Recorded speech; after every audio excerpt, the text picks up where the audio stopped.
Aujourd'hui, je vais vous parler des 3 signes prophétiques de Moïse. Quelque chose qui est une véritable révélation dans la parole de Dieu et qui nous montre ce que nous vivons actuellement, qui nous montre où s'en est allée l'humanité et comment les choses vont finir. Je voudrais vraiment que le Saint-Esprit nous aide à comprendre quelque chose qui est absolument profond et qui est une véritable révélation des choses cachées en ce qui concerne le parcours de l'humanité sur cette terre et comment ce parcours va se finir. Je crois qu'il y a beaucoup d'espoir pour ceux qui croient en Dieu. Mais malheureusement, pour ceux qui ne veulent pas du Seigneur et qui le rejettent, ils doivent comprendre que leur finalité sera réellement dans les tourments et dans la justice de Dieu. Donc convertissons-nous, faisons ce qui est bien et laissons Dieu éveiller notre conscience pour ne pas rentrer dans le système des hommes et dans un système de société, un système mondialiste qui est un système sans Dieu et qui de toute façon est voué à l'échec, parce que c'est Dieu qui aura le dernier mot. Alors, voyons ensemble un texte dans le livre de l'Exode, qui est une histoire qui va nous montrer 3 signes puissants que Dieu a accomplis à travers Moïse, 3 signes qui vont être pour nous des lumières, des panneaux indicateurs et réellement une révélation de ce que Dieu veut, de ce qu'il fait et comme je l'expliquais, de là où s'en va le monde et où il va terminer. Lisons ensemble dans Exode chapitre 4, versets 2 à 9. Je n'ai pas l'habitude de lire beaucoup de versets, mais là, il faut réellement lire l'intégralité de ces versets 2 à 9 pour bien comprendre. Alors, je lis pour vous. L'Éternel lui dit, il dit à Moïse, « Qu'y a-t-il dans ta main ?» Voilà une question qui est posée. « Moïse, qu'y a-t-il dans ta main ?» Il répondit, « Une verge. » L'Éternel dit, « Jette-la par terre. » Il la jeta par terre et elle devint un serpent. Moïse fuyait devant ce serpent, devant lui. L'Éternel dit à Moïse, « Étends ta main et saisis-le par la queue. » Il étendit la main et le saisit, et le serpent redevint une verge dans sa main. « C'est là, dit l'Éternel, ce que tu feras, afin qu'ils croient que l'Éternel, le Dieu de leur père, t'est apparu. Le Dieu d'Abraham, le Dieu d'Isaac et le Dieu de Jacob. » L'Éternel dit encore, « Mets ta main dans ton sein. » Il mit sa main dans son sein, puis il la retira. Et voici, sa main était couverte de lèpre, une lèpre blanche comme la neige. L'Éternel dit, « Remets ta main dans ton sein. » Il remit sa main dans son sein, puis il la retira de son sein, et voici, elle était redevenue comme sa chair. « S'il ne te croit pas, dit l'Éternel, et n'écoute pas la voix du premier signe, ils croiront à la voix du dernier signe ou de ce signe-ci, du second signe. S'ils ne croient même pas à ces 2 signes et n'écoutent pas ta voix, tu prendras de l'eau, voilà donc le 3e signe, tu prendras de l'eau du fleuve, tu la répandras à terre, et l'eau que tu auras prise du fleuve deviendra du sang sur la terre. Waouh, waouh, waouh, waouh, waouh. Une histoire extraordinaire, 3 signes précis. 1, le signe du bâton transformé en serpent. 2e signe, le signe de la main pure et de la main lépreuse, une fois qu'elle est cachée. 3e signe, le signe de l'eau changée en sang. Ces 3 signes vont réellement nous apporter des révélations et nous faire comprendre ou amplifier en tout cas la compréhension de certaines choses bibliques. Je voudrais d'abord, avant d'expliquer ces 3 signes, d'expliquer ce qu'ils représentent, ce qu'ils sont, je voudrais que nous nous mettions dans le contexte. Voilà que donc Moïse a fui l'Égypte. Il a été en Égypte pendant 40 ans, il avait une place de dignitaire, et puis il y a eu l'incident avec l'Égyptien, il fuit, il se retrouve dans le désert avec son beau-père Jéthro, et pendant 40 ans, que va-t-il faire? Eh bien, il va garder les troupeaux de Jéthro, et surtout, il va se confronter au désert, à la solitude, et puis il va apprendre surtout, je crois, à écraser les serpents et les scorpions. Je crois que le meilleur endroit où nous pouvons apprendre à écraser les scorpions et les serpents, c'est dans les déserts. Je parle naturellement avec une image spirituelle. Je crois que Jésus lui aussi est parti dans le désert pendant 40 jours pour écraser la tête de serpent, du serpent ancien, de Satan. Il a vaincu Satan alors qu'il était parti 40 jours dans le désert poussé par le Saint-Esprit. Donc voilà Moïse qui est là et à la fin de ses 40 ans, chose extraordinaire, il a l'apparition du buisson ardent. Un buisson qui brûle mais qui ne se consume pas. Et là, Dieu lui parle, Dieu lui dit « Déchausse-toi, le lieu où tu es est saint ». Et Dieu va donc donner clairement la vocation qui attend Moïse, l'appel de sa vie. Dieu va lui confier exactement sa mission. À ce moment-là, il est absolument choqué, surpris, et donc il décide de retourner en Égypte pour combattre Pharaon, puisque c'est sa mission. Dieu lui a dit qu'il fallait qu'il libère le peuple de l'esclavage et de la main de Pharaon. Mission que nous avons tous en tant que serviteurs et servantes de Dieu. Si vous êtes serviteur ou servante de l'Éternel, sachez que c'est là votre mission. Votre mission, c'est de libérer les hommes de la captivité du pharaon de ce monde qui est Satan, de libérer les gens de la captivité, de l'esclavage de ce monde pour leur donner l'espérance et les conduire vers la terre promise, vers la vie éternelle, vers la montagne de Dieu, vers le royaume du Seigneur. Alors donc, Moïse reçoit son appel et sa mission. Il part donc en Égypte pour affronter Pharaon, mais il doit d'abord convaincre les anciens d'Israël, donc toute cette communauté qui est encore sous l'esclavage, mais qui adore le Dieu d'Israël, et il doit donc être en communion d'esprit, et il doit être en communion avec ses frères et la communauté pour aller accomplir sa mission. Et donc il se pose la question, il a de la crainte, il dit « Dieu, mon Dieu, comment vais-je faire si je leur explique que je t'ai vu dans un buisson, etc. » Et toute cette histoire, le buisson en feu, il ne brûle pas, il y a du feu, je retire mes chaussures, tu me parles, et c'est quoi toute cette histoire? Ils ne vont pas me croire.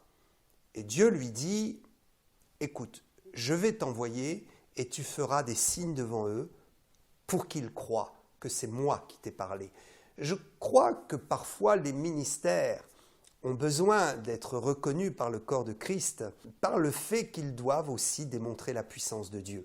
Vous savez, souvent on rejette des ministères, on n'y croit pas alors que Dieu leur a donné une mission, mais peut-être parfois aussi ces ministères ont besoin de démontrer que Dieu les a appelés en montrant les fruits déjà de leur appel par une démonstration de grâce ou de puissance. La puissance n'est pas forcément celle qui est visible à travers la guérison des malades, chasser les démons, etc., mais peut-être la puissance à travers déjà la parole de Dieu et le talent que Dieu donne pour aller gagner les âmes.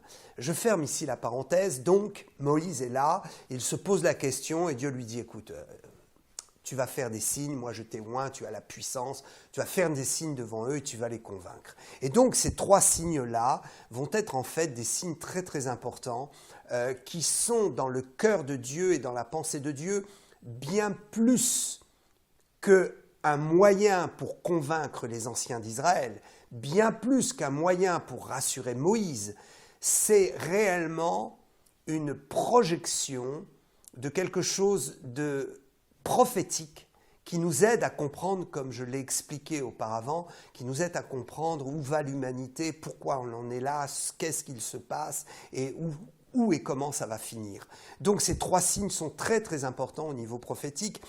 Comme je le dis souvent, la prophétie est quelque chose qui doit se voir en perspective dans le temps. Et il y a toujours 3 actions de la prophétie. Vous savez que la prophétie marche toujours par 3. Donc, il y a le temps présent où la prophétie est donnée, il y a le temps intermédiaire où la prophétie aussi peut se voir et s'accomplir, et il y a le temps final. En fait, la prophétie est toujours donnée par Dieu dans un objectif final. Et donc la prophétie va à un moment donné s'accomplir et se révéler complètement dans sa finalité. Donc on peut dire qu'il y a 3 temps.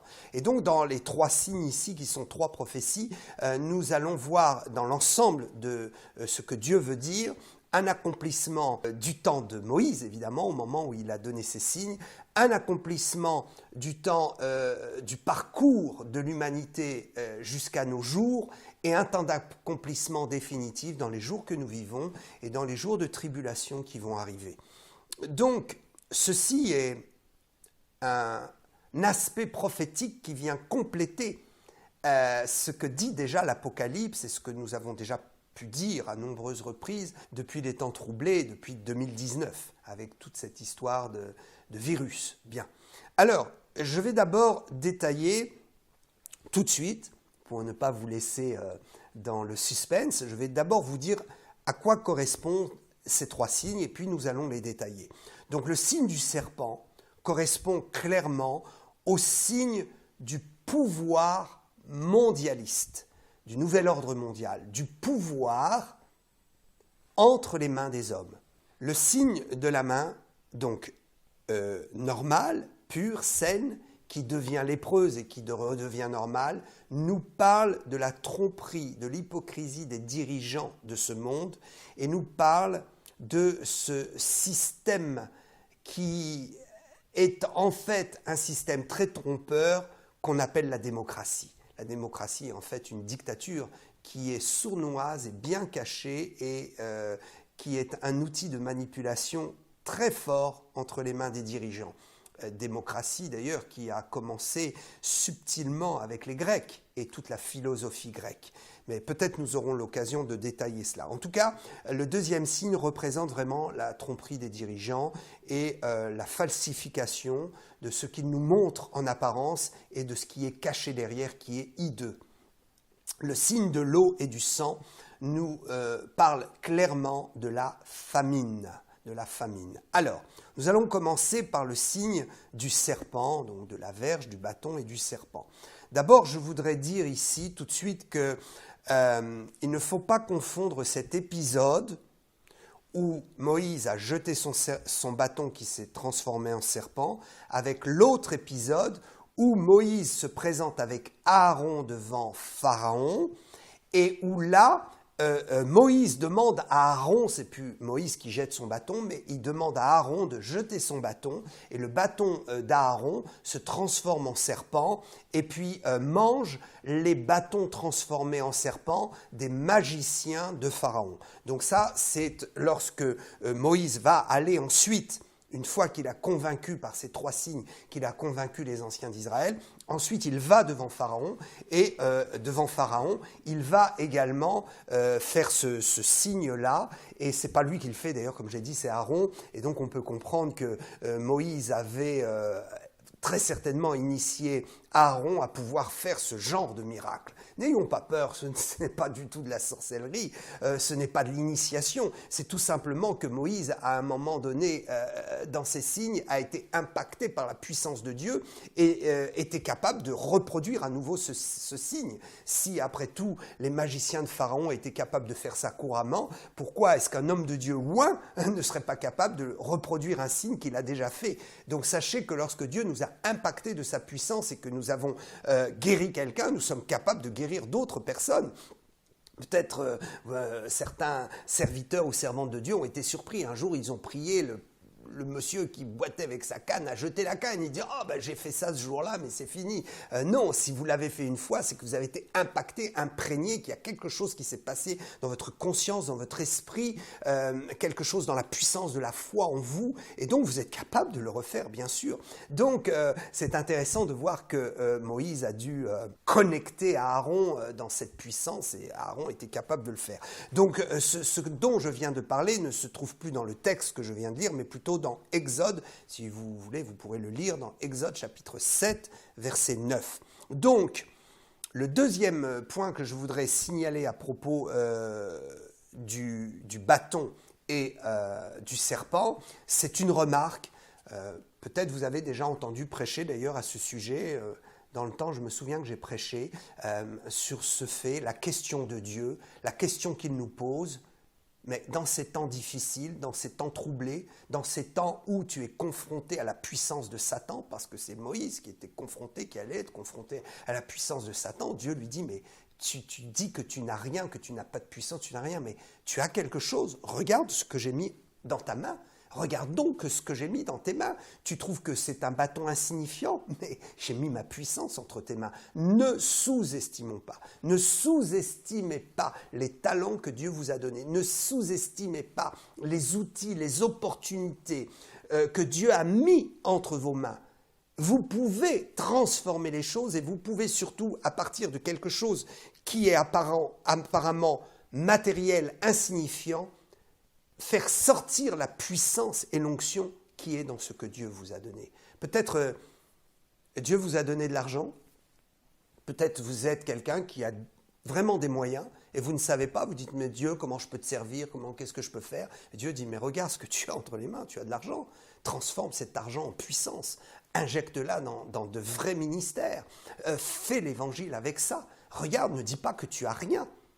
Et donc on pourrait prendre plusieurs exemples comme ça, qui démontre que finalement, souvent on se plaint, et on est un peu comme Moïse, « Oh Seigneur, comment je vais faire ?» Mais Dieu dit, « Attends, regarde, qu'est-ce que tu as en main? Regarde ce que tu vas faire avec ce que tu as en main. » Cette parenthèse étant fermée, je voulais souligner ça, parce que ça me semble important. Je voudrais maintenant revenir vraiment à la signification de ce bâton transformé en serpent. Ceci est très profond et très important. Donc déjà, je voudrais dire que nos traductions Louis II disent la verge que tu as entre les mains. En fait, le mot hébreu est plus près d'une traduction qui serait un sceptre ou un bâton. Quand on dit un bâton, une verge, effectivement, c'est pour frapper, c'est très négatif. Le bâton, c'est neutre, mais quand on parle de sceptre, alors là, on comprend mieux. On comprend que, en fait, le bâton est l'image de la royauté, est l'image de la puissance de gouvernement, est l'image de l'autorité dans le gouvernement. Le roi a son bâton, il a son sceptre, le bâton représente celui qui a le pouvoir, celui qui dirige, celui qui donc a la charge de mener une société, celui qui a été élu, etc. Donc le bâton représente vraiment cela.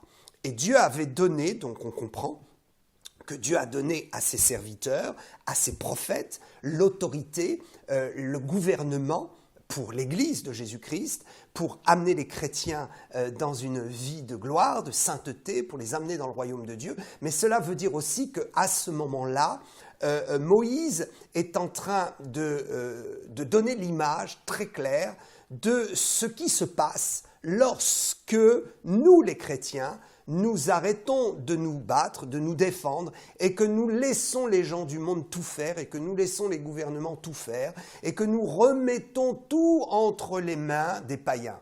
Alors, ceci est une image un peu complexe, parce qu'il est évident qu'un pasteur ne doit pas faire de la politique, mais nous avons trop souvent interdit à nos chrétiens, interdit aux laïcs de l'Église, de pouvoir prendre des postes dans cette société.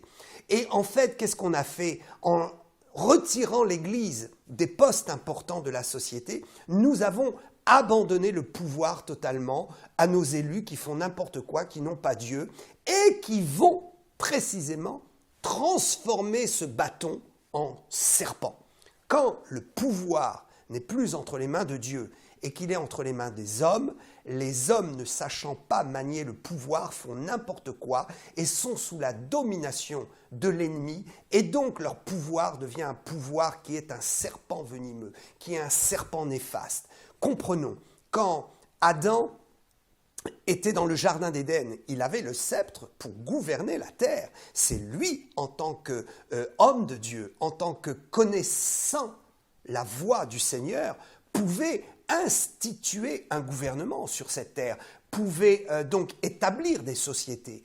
Mais comme il a péché, au moment où il a péché, en fait, il a lâché son bâton et il a été déconnecté et les hommes sans Dieu ont récupéré ce bâton. En fait, le fait de récupérer ce bâton, c'est réellement ce que nous voyons, le fait qu'à cause du péché, le pouvoir politique et le pouvoir religieux n'ont jamais pu fonctionner ensemble. Mais cela n'explique pas le fait que nous devons quand même tenir un morceau du bâton dans cette société. C'est ce que les Américains ont compris, c'est ce que les Africains ont compris lorsqu'on voit des chefs d'État qui sont chrétiens et qui, malgré le pouvoir politique qui est détaché du pouvoir religieux, ils gouvernent avec une moralité chrétienne, avec un sens civique qui est biblique et qui est un bienfait pour la société. Donc, ce signe nous rappelle donc que quand Adam a péché, il a remis le gouvernement de ce monde et des sociétés entre les mains des païens qui ont transformé ça en serpent. Et nous comprenons aussi que nous avons une responsabilité et qu'il faut arrêter de dire que l'Église n'a pas sa voix dans la société, l'Église n'a pas sa voix dans les milieux politiques. Nous avons quelque chose à dire et nous ne devons pas laisser les gens du monde et les gens sans Dieu gouverner le monde. L'image est très forte. Imaginez, Moïse a son bâton, il le jette à terre. Mais c'est très fort comme symbole. Ça veut dire qu'il remet à la terre, il jette à la terre le pouvoir qui est en haut, qui est au ciel, est précipité à terre. La terre représente réellement le monde déchu, représente le monde sans Dieu. La terre représente la gouvernance, si je puis m'exprimer ainsi, si je puis inventer ce mot. Le gouvernement, la gouvernance de ce monde a été remis entre les mains des hommes. D'ailleurs, ce qui se passe, c'est que depuis 6000 ans, Dieu a accepté que le monde soit gouverné par des païens, des gens qui ne le connaissent pas. Dieu a laissé entre les mains des hommes le bâton du gouvernement, le bâton de l'organisation, de la justice sociale, de l'organisation sociale, de l'organisation des nations. Mais ce qui va se produire, c'est que Jésus revient et qu'il va récupérer ce bâton. En fait, c'est là où nous avons une projection dans l'avenir. Qu'est-ce qui se passe? Moïse est celui qui donne l'image qu'au départ, les hommes avec Dieu pouvaient gouverner. Mais le fait de pécher, ce gouvernement est tombé et s'est remis entre les mains des païens. Et voilà que depuis donc 6000 ans, l'homme gouverne sans Dieu, les nations gouvernent sans Dieu, les hommes se comportent dans ce monde, construisent, se marient, font des fêtes, construisent, ont des projets, font le développement économique, culturel, social, etc., sans Dieu. Donc ça, c'est le bâton qu'ils ont entre les mains. Et Dieu dit, maintenant, ça suffit. Je vais récupérer ce bâton. Jésus va venir. Et quand Dieu dit à Moïse, récupère ce bâton, c'est ici l'image que Jésus va récupérer le gouvernement de ce monde. En fait, pourquoi par la queue? Eh bien, c'est très simple. Dieu lui dit, récupère le bâton par la queue, donc le serpent. Et quand il le récupère, le serpent alors redevient un bâton normal, un sceptre normal, droit, normal, et il n'est plus un serpent. Nous avons compris l'image. Et pourquoi par la queue? Eh bien tout simplement parce que c'est par la fin des choses, la tête étant le commencement, l'image du commencement, la queue étant l'image de la fin. Dieu a laissé l'homme depuis la tête gouverner pendant 6000 ans jusqu'à la queue, mais au moment de la queue et de la fin, Dieu dit « je récupère ». Et je peux vous dire que le gouvernement, le nouvel ordre mondial, n'est qu'une imitation d'un véritable nouvel ordre mondial qui s'en vient maintenant, dans les années que nous allons vivre. Je vous dis que Jésus revient et que nous allons aller au ciel, nous les chrétiens, et qu'il va y avoir une tribulation pendant 7 ans sur cette terre, et que Jésus va revenir à la fin de cette tribulation et récupérer le serpent par la queue pour dire « maintenant c'est fini ». Il n'y a plus de serpent qui gouverne, c'est moi, le roi des rois, alléluia, le Seigneur des seigneurs, le roi qui va s'asseoir à Jérusalem avec le sceptre de la gouvernance mondiale, le sceptre de vie, pour que les hommes ne soient plus mordus par les gouvernements de ce monde, pour que les gouvernements sans Dieu de ce monde qui font des choses abominables sur cette terre ne soient plus comme un serpent, mais qu'au contraire la justice règne sur cette terre. Ceci est absolument fort, absolument fort. Et quand Moïse va répéter ce signe devant Pharaon, qui ne sera pas la première plaie. Certains considèrent qu'il y aurait 11 plaies, que celle-ci serait la première plaie, mais en fait la première plaie, c'est l'eau du Nil changée en sang devant Pharaon. Mais quand Moïse va retourner devant Pharaon, en fait, il va jeter son bâton et les autres vont jeter leur bâton, et ça c'est extraordinaire. La fin du signe prophétique est claire. Tous les serpents qui correspondent à tous les gouvernements du monde vont être absorbés par le bâton de la justice de Dieu. Un seul gouvernement va tout absorber à Jérusalem et cela sera repris par Dieu afin que ce soit uniquement Jérusalem qui gouverne le monde entier. Le nouvel ordre mondial pense qu'ils vont établir un nouvel ordre des choses qui sera éternel sur cette terre. Ils se trompent.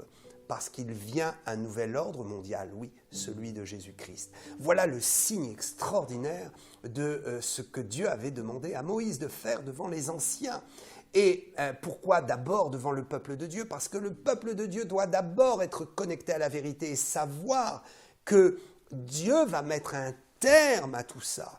Et que nos souffrances, nos dernières souffrances sont en fait des souffrances de joie, d'allégresse, parce que bientôt la grande délivrance de ce monde sera là. Et si vous m'écoutez et que vous ne connaissez pas Jésus-Christ, sachez qu'il faut se convertir, donner votre cœur à Jésus, parce que c'est lui qui va renverser le faux nouvel ordre mondial qui se prépare. Il va renverser ce faux-là, qui est un serpent sur la terre, et il va lui venir régner pour instaurer le véritable ordre mondial qui durera 1000 ans. C'est ce que nous appelons le millénium. Alléluia, alléluia, que ces choses sont puissantes. Donc nous en arrivons maintenant à notre deuxième signe. La main normale, la main saine, qui devient lépreuse et qui redevient saine. Eh bien tout simplement, la main correspond à l'action des dirigeants, correspond à ce que les gouvernements, les hommes politiques peuvent faire. La main, c'est réellement celle qui met en place ce que nous avons décidé. C'est l'action, la construction. Donc, Dieu est en train de montrer par là qu'il y a de la tromperie. Il y a réellement de la manigance qui est faite dans l'ombre. On ne vous dit pas la vérité, on ne vous dit pas réellement ce qu'il en est avec ce virus. Bien sûr qu'il y a un virus, mais je pense qu'il n'est pas dans les proportions que l'on dit. Et je ne vais pas partir sur ce débat. Il y a suffisamment de vidéos sur YouTube, suffisamment d'hommes qui sont très très avancés dans la recherche, des médecins, des scientifiques qui ont déjà expliqué toutes les anomalies de ces confinements, déconfinements, de ces obligations de fermer les commerces, etc. Alors que, d'un côté, on vous dit il faut de la distance dans une église. On avait même interdit à un moment donné, heureusement, merci aux chrétiens catholiques qui sont montés au créneau et qui ont défendu la cause, parce qu'on devait être que 30 dans nos églises. Et puis finalement, le gouvernement est revenu sur sa décision et a dit bon, ok, on accorde plus de 30, mais finalement c'est injuste. Pourquoi dans nos églises, et je suis bien content qu'on préserve le culte, mais pourquoi dans nos églises, finalement, on a le droit de se réunir en faisant très attention, en étant plus de 30 en fonction de la superficie, et pourquoi alors dans un théâtre, on n'aurait pas le droit, ou au cinéma, alors que c'est la même chose, des anomalies. Pourquoi on n'a pas le droit d'être à 6 autour de notre repas de réveillon de Nouvel An, alors que dans le métro, on est tous collés les uns aux autres, bondés. Il y a tellement d'anomalies. Je ne relèverai pas toutes les anomalies. Comme je le dis, suffisamment de vidéos circulent sur Internet et suffisamment de scientifiques se prononcent et se prononcent mieux que moi avec des arguments fiables, notamment vis-à-vis du vaccin où on ne sait pas ce qu'il y a dans ce vaccin et on ne sait pas s'il pourra être efficace ou s'il même il peut être dangereux parce que la fabrication a été trop courte, il n'y a pas eu assez de tests. Bien. Donc cette main-là nous montre qu'il ne faut pas se leurrer. Les dirigeants montrent une main blanche, une main saine, ils montrent qu'ils agissent avec loyauté, avec pureté, avec vérité. Et en fait, quand ils mettent la main dans leur sein, autrement dit, ça veut dire quand ils se retirent, lorsqu'ils discutent entre eux, lorsque la main est agissante dans l'ombre, eh bien la main est remplie de lèpre. Si nous pouvions savoir quelle est la vie de nos dirigeants, quel est le niveau de leur moralité, non pas en plein public, non pas sous les projecteurs, mais dans leur vie privée. Si nous pouvions savoir ce que les hommes font dans l'ombre, des hommes qui nous dirigent et qui éditent des lois et qui finalement contrôlent les choses. Si nous savions, eh bien Dieu nous dit « ne vous leurrez pas », Dieu dit la vérité. Il y a des hommes sans Dieu qui ont une apparence, qui ont une main qui apparemment est bienfaisante, mais quand cette main est retranchée dans l'ombre et qu'ils sont dans leur intimité, qu'est-ce que fait cette main ? Quelle est leur vie? Quelles sont les abominations qu'ils peuvent commettre? Quel est donc le point de non-retour dans lequel ils sont rentrés pour que Dieu dise même que leurs mains, leurs actions est considérées comme de la lèpre et de la mort? Donc, ne croyons pas que ce signe soit anodin. Ce signe est là pour nous rappeler, car je le dis encore, Moïse a été vers les anciens d'Israël. Donc cela concerne réellement les chrétiens, les pasteurs, les gens de l'Église. Je voudrais dire aussi aux pasteurs et aux servants de Dieu, ne soyez pas dans cet amour qui accepte tout, qui croit tout et qui est finalement complètement insouciant des choses. Soyez conscients des réalités, ne soyez pas naïfs, ne soyons pas naïfs. Ce qui se fait actuellement dans les coulisses n'est pas beau, ce qui se passe dans les coulisses des gouvernements n'est pas beau, il prépare quelque chose de terrible pour l'humanité. C'est ce que ce signe de la main qui est visible et pure, et quand elle est cachée, elle est lépreuse. Donc effectivement, Dieu lui a dit maintenant retire ta main et regarde quel est l'état de la main. Elle est complètement lépreuse, ça veut dire qu'il se passe quelque chose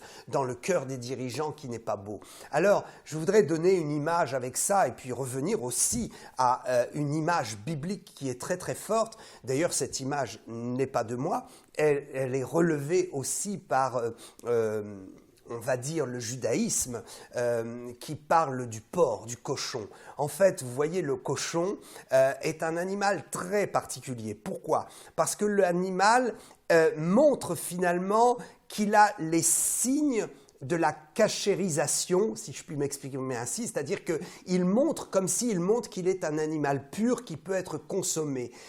Pourquoi ? Parce qu'il montre ses pattes et en fait, quand on voit les pattes du porc, ce sont des pattes avec un sabot fendu. Or, Dieu avait dit, tout animal qui a le sabot fendu, il est comestible, il est considéré comme pur et sain. Mais le porc, lui, n'est pas considéré comme sain parce qu'il n'est pas un ruminant. Et je vais donner les textes. Donc, ceci est très profond. Il y a une expression française, et c'est pour ça que je reprends cette image, parce que en France, je pense qu'il y a une connexion très forte dans notre langage.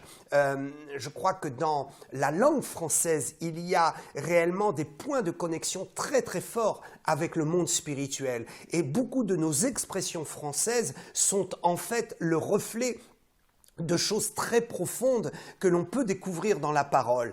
Cette expression française qui dit « montrer patte blanche », il faut montrer patte blanche, eh bien c'est tout à fait emprunté à cette idée du cochon qui, lui, est un animal impur, mais lorsqu'il montre ses pattes, il est pur, il est considéré, il dit regardez, je suis pur, je suis comestible, mais en fait il n'est pas pur, il n'est pas comestible. C'est ce que font les dirigeants de ce monde, ils montent patte blanche, ils disent regardez toute l'apparence, toute la vitrine, tout ce qui est à l'extérieur du magasin, mais quand on rentre dans le magasin, c'est le désarroi complet, c'est réellement la déception. Alors je vais lire ces textes qui sont très forts, montés patte blanche, dans Lévitique 11, chapitre 11, verset 3 et verset 7. Verset 3. « Vous mangerez de tout animal qui a la corne fendue, le pied fourchu et qui rumine. » Verset 7. « Vous ne mangerez pas le porc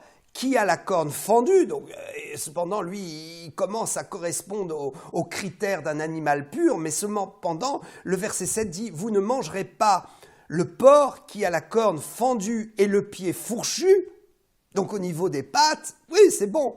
Mais qui ne rumine pas, vous le regarderez comme impur. Ce qui est à l'intérieur est caché. Il monte patte blanche, mais quand vous regardez à l'intérieur, ce n'est que fraude, que mensonge, que pourriture à l'intérieur. Ce n'est pas comestible. Montrer patte blanche est vraiment une expression hypocrite qui veut dire « Oh, l'apparence est là, donc faites-moi confiance », mais qui en fait cache l'intériorité. Le porc arrive et il dit « Regardez mes sabots fendus, vous pouvez me consommer, je suis bien, je suis là ». Mais en fait, à l'intérieur, si on regarde à l'intérieur, on se rend compte qu'il n'y a rien de bon. Vous savez que le porc, comme le lapin d'ailleurs, est un animal qui n'est pas recommandé par Dieu, on va dire comme ça, parce que sous la grâce, on n'est plus sous la loi, et donc sous la grâce, mon opinion, c'est qu'on peut manger du porc. Par contre, effectivement, le porc ne fait pas bon ménage avec l'onction, donc il faut éviter de manger du porc quand on va exercer l'onction ou le ministère. Bref, je ferme la parenthèse, que chacun aille dans sa conviction. Mais ce qui est certain, c'est qu'on ne peut pas condamner un chrétien qui mange du porc. Bien, donc cette image du porc est en fait une image qui nous montre que Dieu ne voulait pas non plus qu'on consomme cette chair parce que comme le lapin, comme je le disais, c'est une chair qui ne transpire pas et qui garde toutes les toxines à l'intérieur. Donc c'est une chair qui est remplie de bactéries et qui n'est pas propre. Donc c'est pour ça que Dieu avait voulu aussi écarter cet animal. Il y a d'autres raisons, mais si on parle de la raison sanitaire, on peut comprendre que c'était une chair qui n'était pas propre. Alors bien sûr, certains me diront, oui, mais il y a des cochons qui ne mangent que des glands ou des châtaignes en forêt. Il y a des porcs qui sont élevés dans des élevages et qui mangent sainement. Bon, on pourra toujours raconter cela, mais la transformation dans le corps reste la même, l'usine à l'intérieur reste la même et le porc est une viande qui ne transpire pas. Bien, je ferme la parenthèse, mais je voulais vraiment donner cette image du signe de la main lépreuse. Alors, nous allons arriver à notre troisième point. L'eau changée en sang. Il s'agit naturellement de l'eau du Nil. Lorsque Moïse est venu faire ce signe devant les anciens, il a pris de toute évidence de l'eau du Nil. De toute façon, lorsque Moïse et Aaron se sont présentés devant Pharaon pour envoyer la première plaie, il était bien question de l'eau du Nil changée en sang, donc l'eau du Nil qui n'était plus possible de consommer. Bien, donc revenons à cette histoire. Moïse est là, il prend l'eau du Nil et il la jette et elle se transforme en sang. La signification est très profonde. L'eau du Nil représente toute l'économie de l'Égypte. Mes frères et sœurs, l'économie du monde va s'effondrer totalement. Il n'y aura plus d'économie durable. Toutes les petites sociétés vont mourir. Pourquoi ? Parce que le nouvel ordre mondial veut absorber l'ensemble de l'économie du monde pour mieux contrôler le monde, parce que si vous contrôlez l'économie, vous contrôlez les sociétés, vous contrôlez les individus.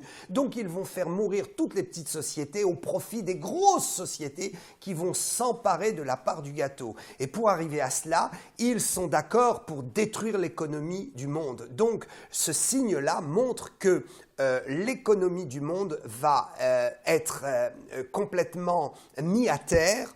Donc il y a deux significations. L'économie du monde va être mise à terre.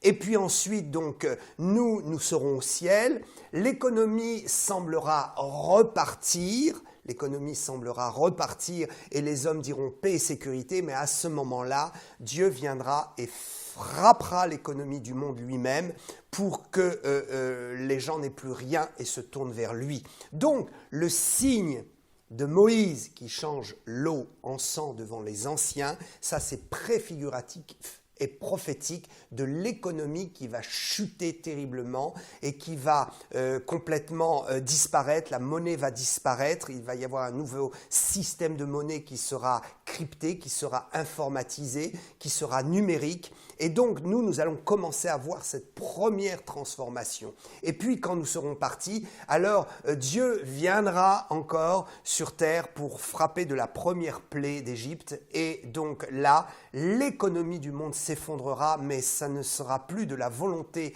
du nouvel ordre mondial, ce sera dû à la chute qui sera provoquée par la guerre mondiale, où tout va échapper entre les mains du gouvernement mondial. Les Illuminati ne pourront plus rien contrôler.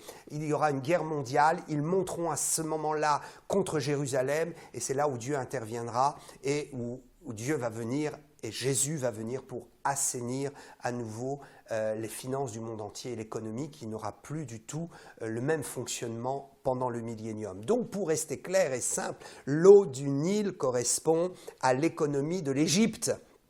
Cela veut dire que l'économie va s'effondrer. L'économie de l'Égypte, pourquoi elle reposait sur l'eau du Nil? Parce que l'économie repose sur la culture. C'est-à-dire qu'avec l'eau, on irrigue de partout, on a de grosses cultures, on peut donc produire beaucoup. Avec cette eau, on peut également développer l'industrie qui a besoin d'eau.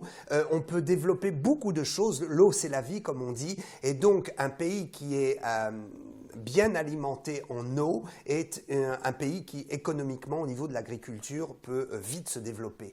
Donc cette eau est polluée, donc ça veut dire que les finances sont coupées, l'économie s'effondre. Oh, ceci est très profond, c'est très profond. Je voudrais pour conclure en revenir maintenant à ces trois aspects prophétiques, donc du temps de Moïse, du temps des générations qui ont suivi jusqu'à nos jours et du temps de la fin. Première chose, la projection, le serpent, le pouvoir mondialiste qui a démarré au moment où Adam et Ève ont chuté, c'est à ce moment-là que l'esprit de Satan a commencé son projet.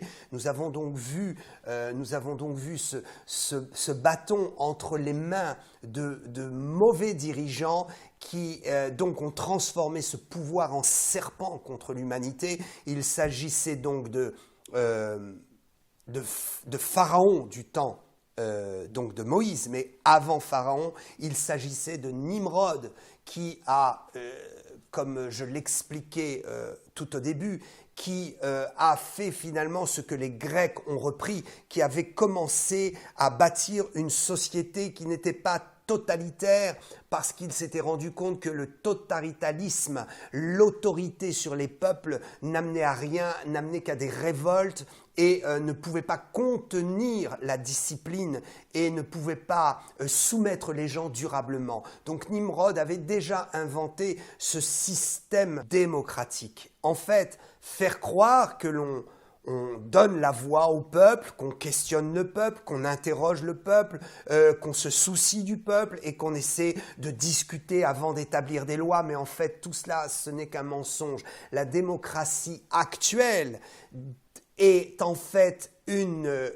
grande muraille qui cache derrière un totalitarisme absolument effrayant. Et Nimrod avait déjà cette subtilité. Il réunissait tout le monde autour d'un projet commun, dire voyez, on va faire un projet commun, on va se mettre ensemble, donc disparité des races, disparité même des tendances familiales, disparité des peuples, unification autour d'un projet commun qui en fait est très dangereux puisque ce projet commun fait perdre toute identité. C'est réellement ce que le mondialisme, le nouvel ordre mondial qui n'est pas le vrai nouvel ordre mondial, comme je l'ai expliqué. Ce nouvel ordre mondial créé par les Illuminati va être en fait une véritable dictature dans les années qui viennent. Donc, nous avons Nemrod qui a pris ce bâton et qui en a usé comme un serpent. Nous avons Pharaon, nous avons ensuite Nabuchodonosor, nous avons ensuite Néron du temps de Jésus, et puis plus près de nous, nous avons les Illuminati qui, je le répète, est une organisation qui, on peut le dire, a été déclarée officiellement à un moment donné. Ils se sont déclarés en association. C'était en Allemagne, c'est dans la vallée en Bavière, c'est ça. C'était en Bavière. Et donc, cette organisation s'est faite en 1776. C'était en mai 1776 où ils ont déclaré officiellement une association, le 1er mai, voilà, association des Illuminati. Et puis, bon, d'ailleurs, pour la petite histoire, cette association a dû être dissoute par décret du gouvernement, mais peu importe. Il y a eu un moment donné où les Illuminati se sont réellement déclarés publiquement et ont donc montré qu'ils existaient. Et donc, à ce moment-là, c'est là que Satan a commencé à leur donner le projet de récupérer le pouvoir mondial et de récupérer ce bâton, ce sceptre, et d'en faire un serpent. Oh, ceci est très très profond. Et donc les Illuminati ont peut-être existé très certainement avant qu'ils se déclarent, mais c'est intéressant de voir qu'il y a eu un point de départ qui a été marqué et que maintenant ils se sont cachés pendant longtemps, mais que maintenant ils commencent à ne plus se cacher et à commencer à mettre progressivement les choses au grand jour. Donc le bâton changé en serpent, c'est réellement le dernier signe de notre temps avec cette confrérie des Illuminati. Alors, le signe de la main, nous l'avons dit, c'est la société trompeuse identifiée par des dirigeants qui sont trompeurs et dont la vie n'est pas propre, bien qu'ils puissent dire qu'elle est propre, bien qu'ils puissent montrer devant le grand public. Et il y a quand même des choses qui sont certaines lorsque nous ne sommes pas à Jésus-Christ, comment vivre sainement et comment vivre dans la sainteté. Bien, donc ceci, la main de la tromperie, et ensuite le signe de l'eau qui est changé en sang. Eh bien, je peux dire que à partir de l'année que nous vivons, 2021, à partir de cette année, le signe de l'eau changée en sang, donc de la chute de l'économie, a commencé à être marquée. Elle sera marquée jusqu'à un temps où nous allons donc être enlevés et où les gouvernements de ce monde diront « nous avons un chef suprême, nous avons un gouvernement mondial et ce gouvernement a la solution » et donc ils crieront paix et sécurité parce qu'ils relanceront l'économie et cette économie, comme je l'ai expliqué, viendra à disparaître et à s'effondrer lors de la deuxième partie des tribulations, la deuxième partie des 3 ans et demi, donc au moment où la guerre de Gog et Magog aura lieu. Que Dieu nous aide à comprendre ces choses et qu'il nous soutienne par la foi. J'espère que toute cette explication vous a communiqué l'enthousiasme de la foi, a ouvert vos yeux et peut-être, en tout cas, vous a confirmé quelque chose que vous saviez déjà, mais j'étais là peut-être pour confirmer avec de belles images bibliques et de belles révélations bibliques qui nous permettent de pouvoir dire « je sais où je vais, je sais où va ce monde et je sais maintenant que le Seigneur est à la porte et qu'il est proche ». Que Dieu vous bénisse, que Dieu vous bénisse. À bientôt, n'oubliez pas de vous abonner à ma chaîne YouTube si, naturellement, comme je le dis souvent, si vous êtes impacté ou si vous êtes intéressé par mes messages, par ce que j'explique, alors abonnez-vous, cela me fera un soutien et puis activez peut-être la petite cloche pour avoir une notification lorsque je poste une nouvelle vidéo. Et puis surtout, si vous voulez m'encourager, vous pouvez partager abondamment et faire connaître ma chaîne autour de vous. Ce n'est pas que je cherche à avoir des millions d'abonnés, c'est que je voudrais que mon discours puisse prendre plus d'ampleur, parce que lorsqu'on prêche la parole, nous voulons qu'effectivement un maximum de personnes puissent profiter de ce que nous disons, puissent profiter de l'annonce de l'évangile de Jésus-Christ. Que Dieu soit béni, qu'il vous bénisse dans les travaux que vous faites pour le Seigneur, qu'il vous bénisse dans votre ascension vers le ciel et que le Seigneur vous soit favorable pour vous soutenir dans ces temps difficiles. Je prie que le Seigneur vous soutienne dans ces temps difficiles et que vous puissiez réellement vivre la paix surnaturelle du Saint-Esprit, la paix surnaturelle dans ces tourments et dans cette tempête mondiale. Nous sommes en sécurité dans la barque de Jésus-Christ. À bientôt. À bientôt.